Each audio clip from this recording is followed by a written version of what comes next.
तो उस समय उनके ऊपर के जेब से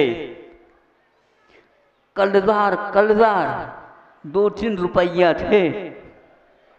एक आना, एक पाई दक्षिणा लेकर के जोड़े हुए थे। अब क्या करें?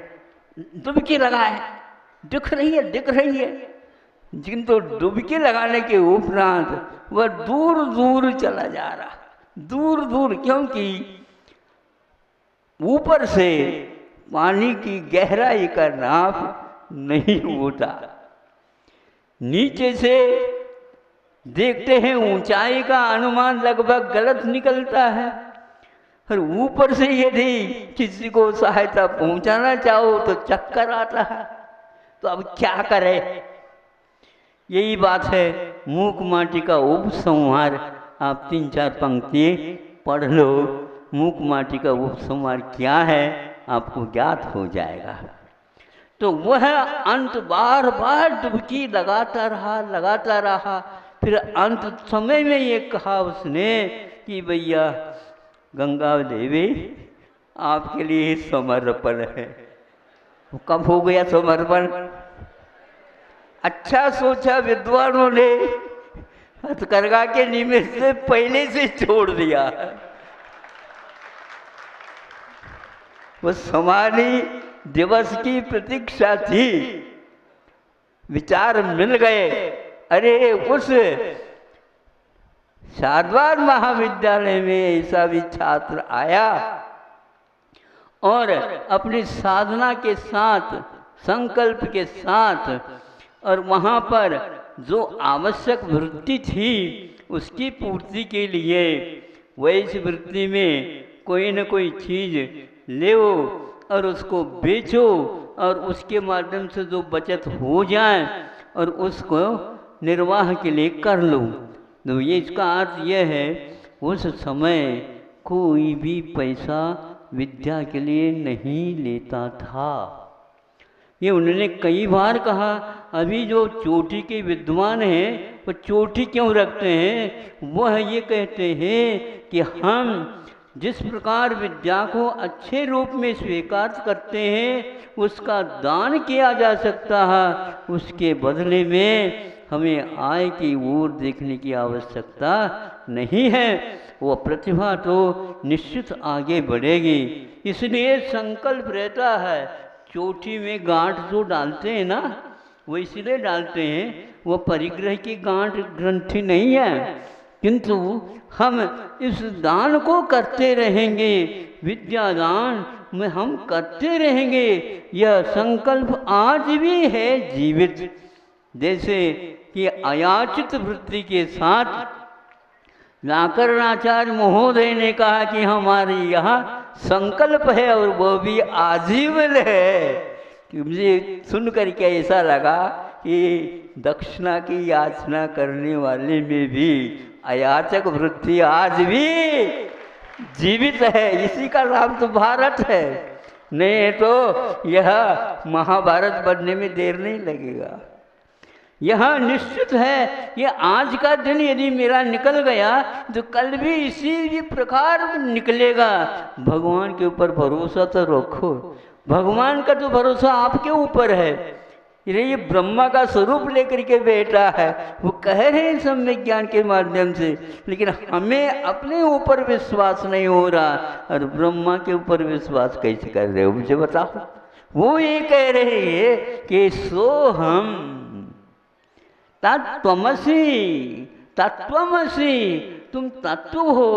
और तत्व जब स्वयं तत्व है तो तत्व ज्ञान की बात करना भी बेकार की बात है। आत्म प्रत्यय होने के उपरांत बार बार रटा नहीं जाता, गुरुजी कहा करते।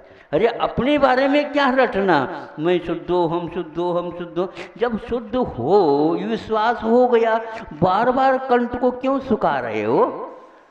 एक माला और फेर लो, कंठ तो कम से कम द्रवीभूत रहे, तब वो एक माला और फेर जाए। तो ये क्या मतलब? कर्म की निर्जरा के क्षेत्र में तत्व के ऊपर भरोसा रखना है। तत्व तत्व तत्व कहने से कुछ नहीं होता। त्वम असि, यह बहुत महत्वपूर्ण है, किंतु आज भरोसा तक तो रह जाता है, आगे की क्रिया व तद ज्ञानम हतम क्रिया बिना, क्रिया के बिना वह हतम ने वो धिक्कार, उससे कुछ होने वाला नहीं। और क्रिया कर रहे हैं ज्ञान बिना न, तो ज्ञान के बिना क्रिया भी नहीं। यह राजवार्षिक में एक कथा छोटी सी जोड़ दी गई है, अकलंग देव ने जोड़ा है। दो व्यक्ति थे, मित्र थे, और घूमते घूमते गए थे। फिर क्या हुआ ये है कि जंगल में आग लग गई। आग लगने के उपरांत जिसके पास पैर थे किंतु आँख नहीं थी, जिसके पास आँख थी किंतु पैर नहीं थे, अब क्या करें? दोनों भागे तो कैसे भागे?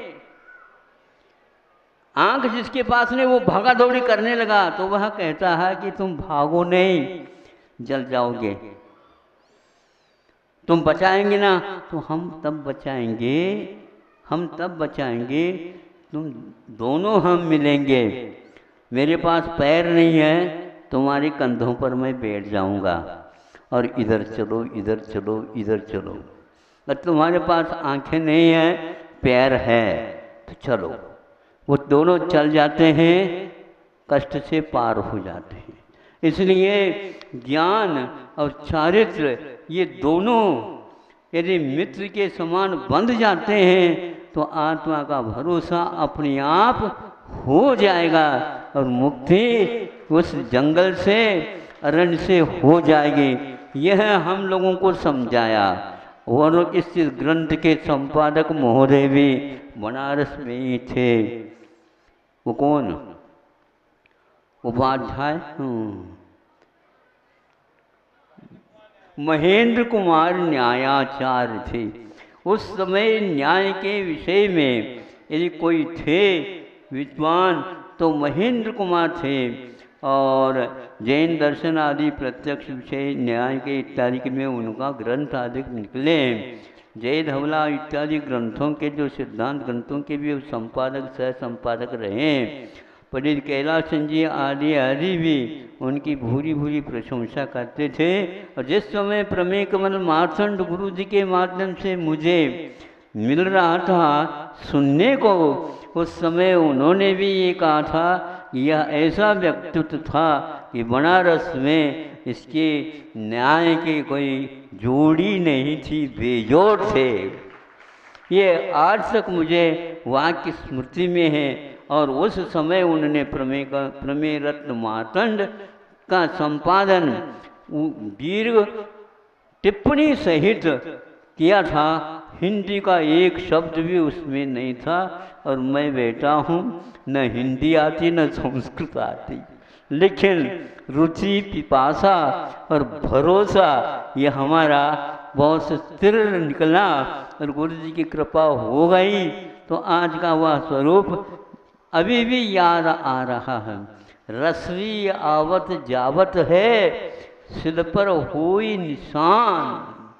यह ध्यान रखें कि सिना के ऊपर भी रस्सी का प्रभाव पड़ सकता है, किंतु शर्त अनुबंध यह है जिस स्थान पर रस्सी है दोबारा भी उसी पर चली जाए, थोड़ी सी खिसक जाए तो वह अवश्य कट जाएगी।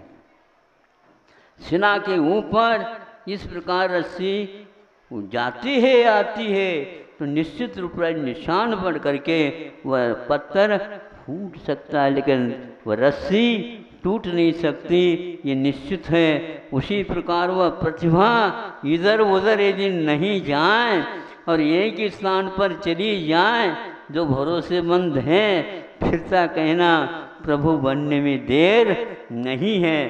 स्वाश्रित नहीं होने के कारण, हम पराश्रित होने के कारण हम ये सारे गोते अपना रहे हैं। तो वह प्रवाह एक प्रकार से गिरि से कीर्ति सरिता पहले एक छोटी सी पतली सी चलती है वह पहली। पहली धार जो है ना बिल्कुल पतली पतली चलती है, लेकिन चलती वो रुकती नहीं है। और आप लोग बार बार रुक करके देखते हैं अभी कितना चलना, अरे अभी कितना चलना ये मत पूछो, चले कितने अभी। हाँ, ये कदम उठाए ही नहीं और कहने लग जाते हैं वो लोग कहाँ गए, वो लोग कहाँ गए, बहुत भाग गए, बहुत भाग। ऐसा नहीं, तुम चलना सीखो। अगच्छन वैनिते योपि, कहाँ कौन से कोई महाकाव्य में लिखा गया है, जो गरुड़ यदि नहीं चलता है एक कदम भी तो वह कुछ भी नहीं चल सकता। एक कदम रखना होगा, बहुत आसमान को भी वो पार कर सकता है, इतनी क्षमता है, किंतु चले तभी। जो कुछ भी आपने ज्ञान के माध्यम से हासिल किया है उसको मूर्त रूप यदि देना चाहते हो तो आपको चलना पड़ेगा, लेकिन चलना आँखों के साथ ही उत्तम माना जाता। यदि नहीं है तो आँखें नहीं है तो चलना सीखो, जो आँख वाला है उसके साथ चलो, आपका काम हो जाएगा। लेकिन है ये विषमता के साथ हमारी मित्रता हुई है, अब समता के साथ उसको आगे बढ़ाना चाहो, तुम तो अंधे हो और तुम लंगड़े हो, तुम्हारे पैर ही नहीं, तो ऐसे ये दोनों कहोगे मैं क्या कम हूँ, मैं क्या कम हूँ, तो कोई कम नहीं है, दोनों मिल जाए तो हम हैं। नहीं समझे, दोनों मिल जाए तो दुनिया में और कोई नहीं, दुनिया में हम ही है, क्योंकि मिले हुए हैं। नहीं है तो प्रत्येक व्यक्ति कुछ न कुछ तो कमी लेकर के चलता है, उसका जीवन अधूरा माना जाता है। तो बहुत कुछ मैंने उनके चरणों में रह करके, लेकिन मैं कुछ भी कहना नहीं चाहता कि वे क्या चाहते थे। कहने की क्या आवश्यकता थी कि उनका तो एक इरादा पहले से था और उस इरादे को वह उसने कभी भी भंग नहीं होने दिया। जीवन में कई प्रकार के संघर्ष आते हैं, लेकिन मुख माटी कहती है, क्या कहती है, संघर्षमय जीवन का उपसंहार हर्षमय होता है। उपसंहार हम चाहते हैं और संघर्ष करना नहीं चाहते। हर्षमय ही होगा, पसीना आने दो। कल ने परसों कहा था 160 डिग्री बुखार भी हो तो अपने आप ही बैठ जाओगे, अब भागना चालू कर दोगे, क्योंकि उस बुखार के कारण हम कुछ नहीं कर पा रहे थे। यह अज्ञान, इसी को अज्ञान कहते हैं। न ज्ञानम इति अज्ञानम नहीं, किंतु ईशत ज्ञानम अन्यथा ज्ञानम इति अज्ञानम। जो ज्ञान का परिणाम एक प्रकार से आत्मा उसको ले तो रहा, लेकिन उसका परिणाम विपरीत हो रहा है। विपरीत सिद्धांत का नाम मिथ्यात्व है, तो सम्यक ही मिथ्यात्व के रूप में चला गया, ज्ञान ही अज्ञान के रूप में चला गया, चारित्र ही कषाय के रूप में चला गया। उसको बदल दो, उसको फेंको नहीं, केवल अन्यथा भव, तो अन्यथा हुआ है उसको सम्यक कर दो, यथावत कर दो, जैसा उसका स्वरूप है। इस प्रकार संतों ने, मतलब हमारे पास जो कुछ आ जाते हैं अथवा संतों के पास जो कोई भी चला जाता है, उनका एक ही मात्र सिद्धांत है, सीधे चलना, कुछ भी नहीं होता। और इधर उधर देखोगे तो फिर आप चल नहीं पाओगे, इधर उधर देखोगे चल नहीं पाओगे। पीछे मुड़ करके नहीं देखना, क्योंकि भूतों के पैर पीछे की ओर चलते हैं। ऐसा सुना था, ऐसा ही है। आपने हर बात पर ताली बजाना ही प्रारंभ कर दिया, कभी देखा हो तो बताओ। देखो, सुनना और यदि वह वाक्य अच्छे व्यक्ति के मुख से सुनते हैं तो उसको रख लेना चाहिए कि भूत कभी भी सामने नहीं आते, और मुड़ करके देखा तो आप उनके हो जाओगे, मुड़ो नहीं। सबसे ज्यादा भूत भयभीत होते हैं। कैसे उनको भयभीत करने का? एक ही मातशाला, ये ले लिया माला, मनिका एक नीचे की ओर खिसक गई, उसको मालूम पड़ जाएगा मुझे बांधा जा रहा। नहीं समझे? अब वो पसीना आ गया, मैं अब बंध गया। बस एक ही माला फेरने में विद्या सिद्ध हो जाती है। होना चाहिए भरोसा। यदि आप उस भूत से डर जाओगे तो फिर चले जाओगे। गुरुजी किसी भी अवस्था में कहते थे हमारा ज्ञान विचलित होता है, उसमें कारण हमारा श्रद्धा अस्थिर हो जाता है। आस्था होती है।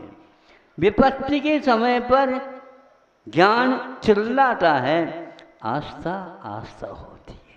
आस्था कभी चिल्लाता नहीं और ज्ञान हमेशा चिल्लाता ही रहता। एक व्याकरणाचार्य महोदय ने कहा होगा, नेता लोग प्रचार और प्रसार में लगे रहते हैं, विचार में, इसलिए उनका हृदय से कोई ताल्लुक नहीं रहता, इसलिए वो चिल्लाते रहते हैं, उनकी कोई बात सुनता भी नहीं और मानता भी नहीं। और संत कोई न सुनाते हैं न मानते हैं, लेकिन हाथ जोड़ करके खड़े होते हैं, आप कछु तो बताओ, हम क्या बताएं, हमारे पास कुछ है ही नहीं, इसीलिए तो हम आए हैं। आपके पास कुछ भी नहीं है, ऐसा क्यों हुआ हमें बता दो। या तो हमारा ये ले लो आप, क्योंकि हम देखते हैं कई व्यक्तियों ने कहा कि जाते समय बिहार के समय पर अच्छे सिख लोग वगैरह और नीचे उतर कर आते थे, बाबा इतनी सड़क तो तप गई है, चलो आप बैठ जाओ, पैसे नहीं देना। उनको मालूम है ये हाथ में कमंडल है, पानी रखा होगा, इनके पास कुछ है ही नहीं। तो कहे भैया हम बैठते नहीं। कैसे नहीं बैठते? हम आपको देख करके हमें दया आ जाती है, इनकी यात्रा पूर्ण कब होगी, कैसे होगी, फूले हो जाए तो क्या होगा। हमारे ट्रक के जो टायर है वो भी फटाफट कर जाते हैं इतनी धूप में, बैठ जाओ। नहीं, इसलिए वह यदि मान लो बंद हो गया आपका ट्रक, हवा निकल गई, तो उस समय मुझे चलना पड़ेगा, इसलिए मुझे दिन अस्त होने तक तो चलने दो, फिर बाद में रात में विश्राम लेंगे, सुबह पुनः और चलना है। चलना ही है एकमात्र जीवन है, रुकना नहीं।